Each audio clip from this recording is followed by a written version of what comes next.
Carson, let's start with an update on your health and looking ahead. How do you feel and kind of what do you have on your agenda for the next few months? Yeah, feel good. I feel good, and we're just going to keep, building this progression to finally, get rid of this back injury and look past it. And I'm excited for April when we finally get back together.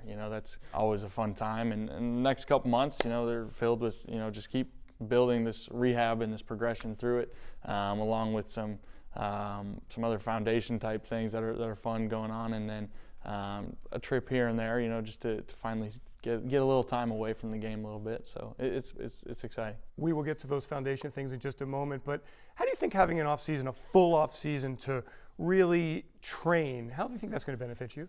Tremendously. I think it'll be, I just remember back to after my rookie year and having that full off-season and from OTAs and OSPs and all the way through training camp. That's where I think a lot of work is done. And unfortunately, I missed a lot of that last year, and God willing, I never have to miss that stuff again, because I think it's such crucial work, and I'm excited for it.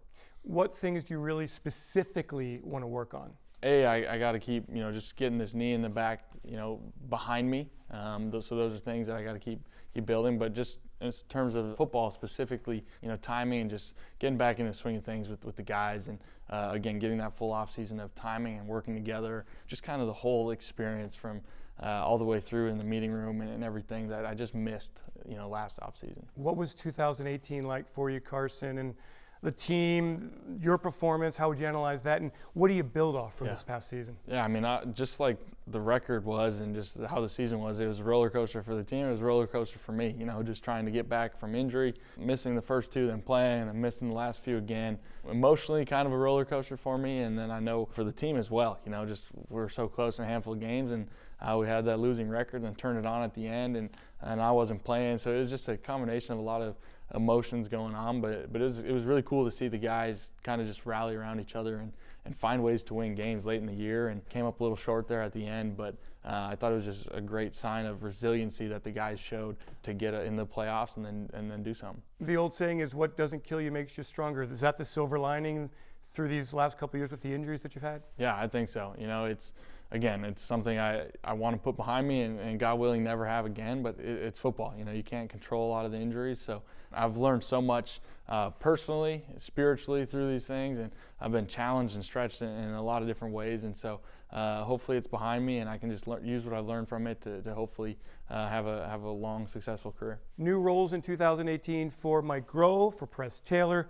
How did you enjoy working with them, and how do you see the relationship going forward? I thought they were great. Working with Press on the day-to-day basis in the quarterback room, a lot of insight. A very sharp football mind, and it was just fun to always bounce ideas back and forth with him. And I thought he was great, and then Coach Groh as well. Obviously working with him the year before, so obviously having a relationship with him prior, but then him going to that OC role. Obviously the communication increased quite a bit, and I thought we worked together really well. And we're really looking forward to, again, that same thing, having that off season together, figuring out what we like together throughout OTAs, training camp, and that whole thing. Carson, fans don't really know, so take us behind the scenes. What happens between now and OTAs? Do you study a lot of film? Do you work on X's and O's? What do you do? Yeah, a lot of guys will probably stop with the film and everything for a little bit to kind of just get away mentally, but you're still working out. You're still getting your body right, and it all depends on guys. If you have injuries that come throughout the year that you got to get rid of in rehab, or if you're healthy, then you kind of take a little time off and get your body right. So there's a lot of working out and things going on, and then a lot of just kind of getting away from the game. It's a taxing season. It's long days, long hours throughout the year, and so to just finally get away and get a mental break as well. A lot of guys do trips and vacations. We'll do a couple of those as well. So it's a fun time of year. When you come back, the locker room, as it always is, changes. What goes into building that chemistry and the camaraderie and getting the culture where you want it to be? Yeah, there's a lot that goes into it. I think it always starts with Coach. I think every time we come back that I've been here and for off-season workouts, there's always just a lot of excitement. Everyone's always excited about what the future could hold. There's always a lot higher number of guys in here than we end up having throughout the season. But I think just building that chemistry and that culture happens through OTAs, through training camp, through when we're tired, we're working out together, and you just kind of build those relationships. And that just carries you over into the season, and you kind of just ride that culture. But I think, Coach always sets that standard and kind of carries himself the way that this culture is meant to be. A couple of years ago, you had a bunch of teammates out to North Dakota State. Anything planned along those lines this year? Thinking through some stuff, and we'll see. Once we get back into OTAs, I'll talk with the receivers about where we want to go, and I'm not going to say specifics yet, and we don't need more fans going or anything, but the plan is to do something. We'll just have to figure out where exactly. Speaking of Dakota, will you spend time in the offseason there in Philly, or will you spend most of your time here? How's it work? I'll spend most of my time here. I always get home a little bit in the summers, and we do some foundation work back home. And right now, no one wants to be in North Dakota. It was like negative 50 wind chill yesterday, so my wife definitely doesn't want to go back there quite yet. But we'll spend some time there for sure. Here's the ultimate question that every fan wants to know, Carson. Expectations for 2019. Kind of how do you look ahead, and what do you think about this team moving forward? Yeah, for one, I always have high expectations. I always hold myself to a high standard, and I think the guys do as well, and this organization does. And so always just feel like the sky's the limit. And obviously we don't fully know exactly what the roster is going to look like and all those things, but I'm excited to get back to work and just start building this thing again. And I think, again, the sky's the limit.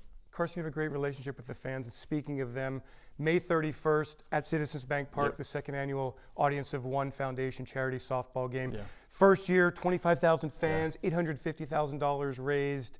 How can fans get involved? What do they need to know to be part of this? You just said most of what they need to know. I think February 7th, I think the tickets will go on sale, and I'm just excited about that. I know last year we didn't really know what to expect, didn't know what the turnout was going to be, and then, like you said, 25,000 fans showed up, had a blast. The guys had a blast. They were goofing around. Some were very talented, some were terrible, and it's always fun to just watch and be a part of. So we're excited about that. Just excited to see the turnout and to have some fun on that night. Humbling for you to see that many fans there and see the reaction fans had? Without a doubt. I know I had to do a little speech before the game, and I was just kind of overwhelmed. Like, I had no idea that many fans would show up in support and then have a blast the way they did. So it was really cool and definitely humbling. Last one, Carson. You've got other initiatives in the community, like Kingdom Crumb, the Haiti Project. Any other updates you can provide there? Yeah, with that Kingdom Crumb, just getting a facility within the last few weeks now is really exciting. I think that'll be our headquarters, and to finally just have a place to kind of call home base for the truck and to be able to branch out from there